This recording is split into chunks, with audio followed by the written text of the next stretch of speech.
Šta se desilo? Sam se osjetila kao da sam imala panični napad, ruci mi su se zdrobile. Su spavala? Da?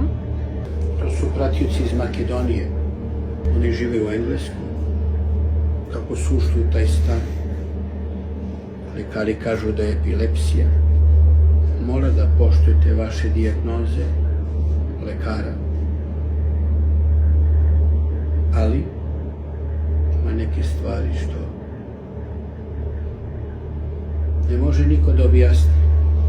Posle ove terapije neće biti epilepsije, vidjet ćete kad budete otišli kod lekara da će brzo da vam zaustave dijagnozu, to samo može lekari.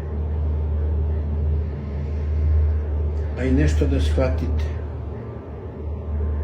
Nije samo Makedonija, mnoge zemlje su napadnute negativnim energijama i ljudi, nije bitno koje vere.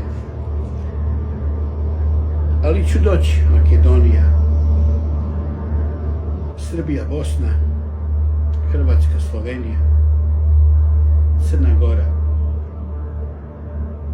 Svugdje gdje bude potrebna pomoć, doći ću da vam pomognem. Neka vas Bog čuva i blagoslovi